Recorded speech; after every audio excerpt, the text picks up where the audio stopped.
Question number 6 पे चलते हैं। क्वेश्चन नंबर 6 बोल रहा है the speed of a car as a function of time. मतलब कार का स्पीड जो है वो टाइम के फंक्शन में दे रखा है। मतलब कितना टाइम पे कितना स्पीड है हमको दे रखा है। जिस टाइम पे स्पीड चाहिए वो हमको कुल मिला के स्पीड जो है वो टाइम के फंक्शन में हमको दे रखा है फिगर के हिसाब से। ग्राफ में कह रहा है कि हमको डिस्टेंस ट्रेवल्ड निकालना है इसी ग्राफ की मदद से। कितना में 8 सेकेंड में, और हमको 8 सेकेंड में ही एक्सेलरेशन फाइंड करना है। तो हमको स्पीड वर्सेस टाइम दे रखा है ग्राफ, और हमको क्या चाहिए, डिस्टेंस ट्रेवल्ड चाहिए और एक्सेलरेशन चाहिए। देखो इस तरह का क्वेश्चन बहुत आने को है। तो जब ग्राफ दिया रहे और हमको कोई भी ग्राफ दिया रहे, जैसे यहाँ पे हमको डिस्टेंस वर्सेस टाइम दे रखा है, तो हमको हो सकता है ये स्पीड वर्सेस टाइम दे रखा है, तो क्वेश्चन में हमको हो सकता है डिस्टेंस वर्सेस टाइम दे, एक्सेलरेशन वर्सेस टाइम दे, कुछ भी दे। तो जैसा भी ग्राफ दे यहाँ पे रहेगा, एक्स एक्सिस में कुछ न कुछ रहेगा, वाई एक्सिस में कोई न कोई हमारा फिजिक्स का टर्म रहेगा। तो ग्राफ में क्या क्या निकाला जा सकता है, तो जितना भी ग्राफ का क्वेश्चन होता है ना, उसमें मोर और लेस मतलब क्या दो ही चीज निकालना ही होता है पूरे ग्राफ के क्वेश्चन में। वो दो चीज क्या है कि इस ग्राफ का एरिया अंडर द कर्व क्या होगा, एरिया अंडर द कर्व, ठीक है, और इस ग्राफ का स्लोप क्या देगा। बस यही दो चीज निकालना होता है, ठीक है। एरिया अंडर द कर्व मतलब यहाँ पे जो शेप बन रहा है वो शेप हमको क्या, किस एरिया निकलेगा तो क्या चीज देगा।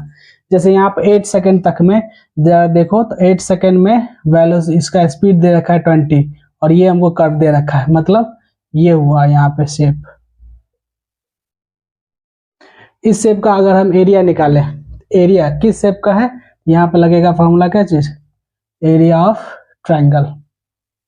एरिया ऑफ ट्रायंगल क्या आता है, 1/2 इंटू बेस इंटू हाइट, है ना।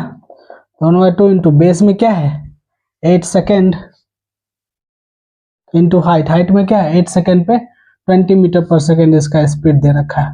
अब जरा इसको सॉल्व करो तो क्या होगा, 2 4 जा 4 से 20 को मल्टीप्लाई करेंगे तो 80, ये सेकेंड और ये सेकेंड कट गया, मतलब 80 मीटर। मतलब इस ग्राफ का हम एरिया अंडर द कर्व निकाले तो वो 80 मीटर आया। 80 मीटर से क्या रिप्रेजेंट हो रहा है, मीटर किसका ऐसा यूनिट होता है, डिस्टेंस का या फिर डिस्प्लेसमेंट का। सिंस यहाँ पे स्पीड बोल रहा है तो हम इसी को क्या बोल देंगे कि ये डिस्टेंस है। डिस्प्लेसमेंट रहता तो भी डिस्प्लेसमेंट भी इसी को ले लेते, क्योंकि स्पीड दे रखा है, हमसे एक्सेलरेशन पूछ रहा है, मतलब यही स्पीड हमारा क्या वेलोसिटी भी मानना, मतलब किसी पार्टिकुलर डायरेक्शन में जा रहा है। तो कुल मिला के ये हो गया डिस्टेंस, ठीक है। अब हमको चाहिए क्या चीज, एक्सेलरेशन। तो ग्राफ का दो ही चीज निकलता ही है, क्या, एक निकलता है एरिया अंडर द कर्व, दूसरा निकलता है स्लोप। तो कोई भी ग्राफ है उसका अगर ग्राफ का जो कर्व है वो अगर हमारा स्ट्रेट लाइन है तो उसका जो स्लोप आएगा वो कांस्टेंट आएगा। तो हमारे लिए निकालना काफी आसान है, क्योंकि स्लोप बराबर होता है tan थीटा। ये थीटा क्या होता है, angle between the curve and with the x axis. मतलब ये जो ग्राफ है एक्स एक्सिस से कितना एंगल बना रखा है, एक्स एक्सिस से देखो ये कुछ न कुछ इस तरह से एंगल बना रखा है, इसी को बोले थीटा। तो tan थीटा का वैल्यू निकालेंगे तो वही हमको स्लोप मिल जाएगा। क्लियर है। अब ये थीटा हमको है नहीं, तो हमको इस ट्रायंगल में थीटा का वैल्यू अगर निकालना, tan थीटा का वैल्यू, तो tan थीटा बराबर क्या था, फॉर्मूला परपेंडिकुलर अपॉन बेस होता है। अब देख लो ये अगर थीटा है, इस थीटा के लिए परपेंडिकुलर ये हुआ और बेस ये हुआ, तो परपेंडिकुलर ये है तो इसका वैल्यू कितना है 20 मीटर पर सेकेंड, और बेस ये है तो बेस में वैल्यू कितना है 8 सेकेंड। सॉल्व करो इसको, 4 से करो, 4 2 जाओ 4 5 जाओ, मतलब 5/2 मतलब 2.5 मीटर पर सेकेंड स्क्वायर। ये मीटर पर सेकेंड स्क्वायर आया, देखो सेकेंड नीचे गया तो सेकेंड स्क्वायर, तो मीटर पर सेकेंड स्क्वायर जो है ये किस चीज को रिप्रेजेंट कर रहा है, ये क्या है एक्सेलरेशन। बात समझ में आ रहा है। तो यहां से हमको क्या समझ में आ रहा है कि कोई भी ग्राफ है उसका हमको हर वक्त दो ही चीज निकालना होता है, या तो एरिया अंडर द कर्व या तो स्लोप। अब एरिया अंडर द कर्व हमको कुछ वैल्यू दे सकता है, स्लोप हमको कुछ ना कुछ वैल्यू देगा। जैसे यहाँ पे हमको स्पीड वर्सेस टाइम ग्राफ था, इसका एरिया अंडर द कर्व निकाले तो हमको डिस्टेंस आया, इसका स्लोप निकाले तो एक्सेलरेशन आया। तो यहाँ से आप एक चीज इसको याद रख लो नोट करके, काफी इंपॉर्टेंट चीज है क्या, कि स्पीड वर्सेस टाइम ग्राफ का, ठीक है, एरिया अंडर द कर्व जो देगा वो क्या देगा हमको, डिस्टेंस देगा। ठीक है, तब लिखेंगे area under the curve of speed versus time graph gives, यहाँ पे स्पीड लिख रहे हैं, दैट्स वाई यहाँ पे लिखेंगे क्या चीज, डिस्टेंस। अगर यहाँ पे वेलोसिटी वर्सेस टाइम होता तो यहाँ पे हो जाता डिस्टेंस। ठीक है, दूसरा क्या चीज, स्लोप।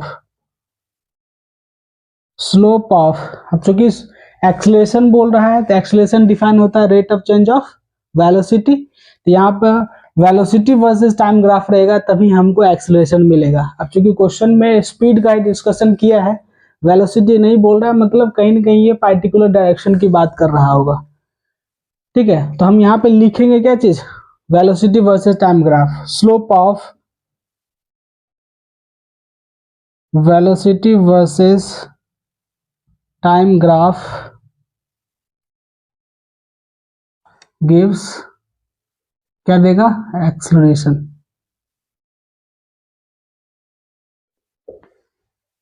क्लियर है। अब इसी तरह से क्वेश्चंस कुछ भी रह सकता है, तो जैसा भी रहेगा उसका हमको एरिया अंडर द कर्व निकालना होता है और स्लोप निकालना होता है, तो यहाँ से कुछ ना कुछ हमको निकल के आएगा। क्लियर है। तो आप लोग को एक होमवर्क दे रहे हैं, वो आप लोग बना करके कमेंट कीजिएगा कि उसका आंसर क्या होगा। जैसे हम यहाँ पे क्या दे रखा है, स्पीड वर्सेस टाइम ग्राफ दे रखा है, तो हमको एरिया अंडर द कर्व निकालना पड़ा और स्लोप निकालना पड़ा। यहाँ पर हम आप लोग को दे देते हैं क्या चीज, डिस्प्लेसमेंट वर्सेस टाइम। ठीक है, डिस्प्लेसमेंट वर्सेस टाइम ग्राफ दे रहे हैं, ये HW हो गया। यू आर गिवन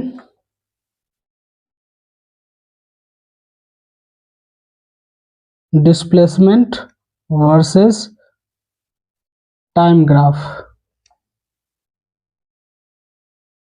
इसमें आपको फाइंड करना है क्या चीज, वही एरिया अंडर द कर्व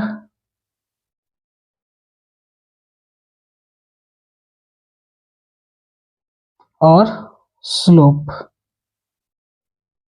मतलब बताना क्या है, area under the curve, area under the curve आएगा, कौन सा फिजिकल क्वांटिटी आएगा, स्लोप जो निकल के आएगा वो कौन सा फिजिकल क्वांटिटी निकल के आएगा। जैसे यहाँ पे अगर हम बात करें इस ग्राफ का, area under the curve distance निकल के आया, स्लोप एक्सेलरेशन निकल के आया। उसी तरह से जवाब देना है कि अगर डिस्प्लेसमेंट वर्सेस टाइम ग्राफ रहा तो उसका एरिया अंडर द कर्व क्या मिलेगा और स्लोप उसका क्या मिलेगा। क्लियर है। एक हो गया क्वेश्चन ये, और दूसरा इसे हम ऐड कर देते हैं क्या चीज, एक्सेलरेशन वर्सेस टाइम ग्राफ।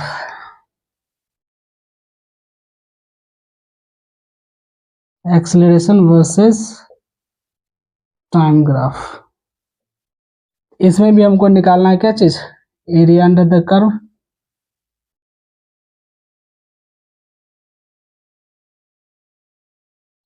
और स्लोप। वेरी वेरी इंपॉर्टेंट ये दोनों क्वेश्चन है। आप लोग क्या कीजिएगा, 1 का ए क्या आंसर होगा, 1 का बी आंसर क्या होगा, 2 का ए आंसर क्या होगा, 2 का बी क्या आंसर होगा। ठीक है, ये आप कमेंट में करिए। दिख रहा है कि नहीं दिख रहा है देख लेते हैं एक बार, पूरा नहीं दिख रहा है, अब दिखा। क्लियर है। तो ये चीज आप लोग करके कमेंट में कीजिए, नहीं होगा तो हम इस पे भी हम वीडियो बना देंगे। ओके।